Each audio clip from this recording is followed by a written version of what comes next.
Robert, tomorrow is your birthday. You're turning 78 years old, and you're one of the most successful people of all time, honestly. God, no. So my question for you is, what do you think were some components that made you super successful throughout your life? Well, I think number one is self-improvement.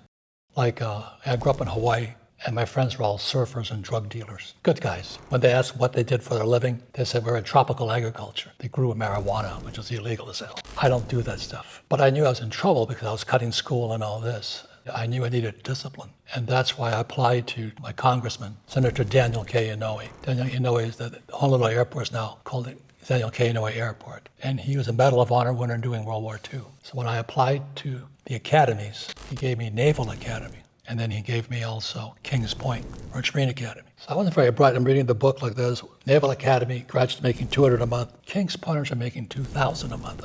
I'm not very smart, but 3 zeros is better than 2 zeros. When I graduated in '69, some of my classes were making $120,000 a year. So in '69, that was a lot of money. Not much today, but that was a good starting pay for a kid, you know. But that's how I started out, just looking for discipline, because there's a part of me, it's like a diamond in the rough, you know, they gotta take the edges off, or you tumble a stone until it becomes smooth again. So I was court-martialed twice in the Marine Corps. Best experience of my life. I deserved it. What I love about the Marine Corps is they don't have any room for excuses. It's just tough. They're just tough guys. The first court-martial, we're in Hong Kong, and we were with the Gurkhas. The Gurkhas are the Indians from India, and they're like the special forces, you know. And so we're at this Gurkha party, and we're having a great time. And one of my best friends, a fellow pilot, now he's a congressman and a 3-star general. So he comes up to me and says, "Hey, get out of here now." I said, "Why?"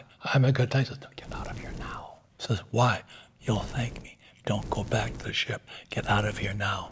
So I missed the ship. I didn't know why, but the ship pulled up. They took everybody out of the party, took them down to the aircraft carrier, and they sailed. So I was technically legal because you're supposed to give a sailor 24-hour notice. We had no notice. So I'm stuck in Hong Kong. I go and apply for an American Express card because I had no money. So I'm living in Hong Kong, American Express card. And the guy that told me to get out of there was one of my best friends. He's still my best friend. And he became a 3-star general, and now he's a congressman. So those are the kinds of relationships we had. It was big. That was the first court-martial. And they didn't court-martial me because I knew the law. They sailed without me. I didn't miss the ship. Big difference. And the second time was flying women in my helicopter in Hawaii. And so I was having a good time up there, drunk, drinking away. You know, I had scuba gear. You're not supposed to have scuba gear because they blow up. If the tanks blow up at sky, you know. And I came taxiing, this is in Hawaii, I came taxiing in the Marine Corps Air Station. And the MPs were waiting for me. They had me dead to right. I couldn't say anything. They open the door, beer cans fall out. They find scuba gear, women's underwear in the plane. I had nothing to say. So then I start lying. This is one of the biggest lessons I learned. I was lying and lying and lying.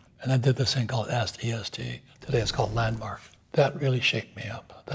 I got my ass kicked in there too. But it's like tumbling a stone till it gets smooth again, you know. So I did EST and called Landmark today. I got this blinding thing, is I'm a liar and a con man. It was tough to see that. So I drove all the way over the mountains from Waikiki to the air station. I called Captain Abrams, the prosecutor. I said, "Captain, I'm coming in." He says, "What are you going to do?" I said, "I'm going to tell you the truth, the whole truth, and nothing but the truth." So I sat down with him. He says, "You don't have to tell me anything." I said, "I'll tell you everything I've done. I've done a lot, lots of criminal activity." At the end of it, it's like 3 hours. I think I lost 50 pounds of weight, you know, because all the stress of hanging on to all those lies.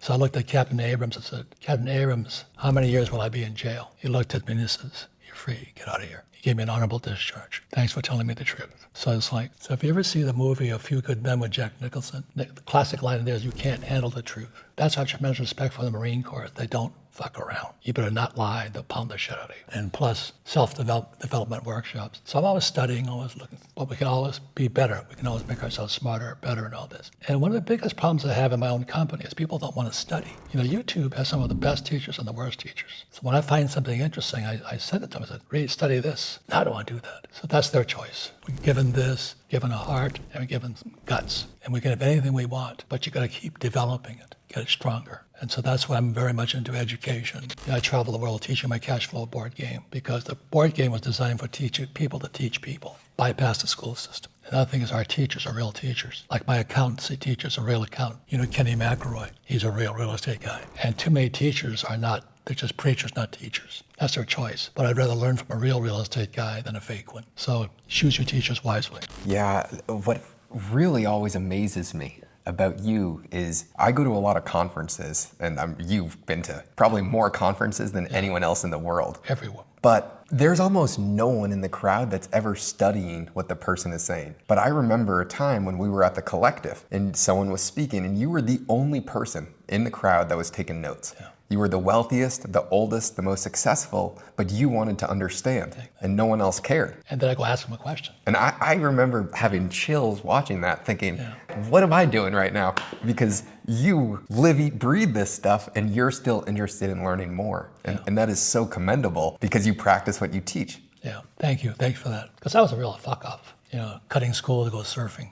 And that needed to be polished off a bit. Yeah, I would say the second biggest thing that I've learned from you is not around wealth. I mean, you've taught us so much about how we should be thinking about being investors, about business, more than anyone in the world. But it was that lesson that you were just going over around just admit your mistakes. And you said, dude, Josh, I don't care. You could make the biggest mistake in the entire world. Please don't do it. But own it. If you do it, just tell me. And I promise you the truth will set you free. Yeah. And I've been living by those words, and it's been really an honor. Yeah, it's every time I lie, I feel terrible. You ever notice that? It's just not worth it. So, but it took a lot of pounding in the head, a lot of good people, really good people around me. So it's good. If you were starting over today, because tomorrow's your birthday, everyone can tell Robert happy birthday. You've lived a long life.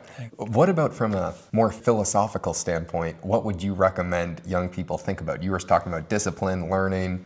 You were speaking to us earlier about spirituality based upon all your life experience. My friend, he's a doctor of acupuncture, but he's also a doctor of cardiology. He's a heart transplant guy. So he's East and West medicine. And they talk about this in metaphysics, go meta. In other words, be an observer of your thoughts. So when you sit and meditate, observe what you're thinking and all this, because it's ultimately your dominion over you. So that's where meditation and quiet and stuff takes place. But observe your thoughts. I've made so many mistakes in my life, it's horrible. But then you make a mistake, own it. I apologize, I screwed up. What's it going to cost? But it's just life. We're supposed to learn from our mistakes. But what does school do? Punish you for making mistakes. So how could a baby learn to walk if every time they fell down, the teacher punished them? They never walk. And that's what's happening to thousands and thousands of people. Without financial education, they're looking for a job. Unfortunately, inflation and unemployment is going to go up right now. It's going to leave a lot of people. And the stock market crashes. That's my generation, boomer generation. We're the first generation with what's called a defined contribution pension plan. My parents had a defined benefit, which they were guaranteed, let's say $1,000 a month. The baby boom generation has a defined contribution. If there's no money there, you get nothing. So the stock market crash right now is worrying me because it's a big one coming, still coming.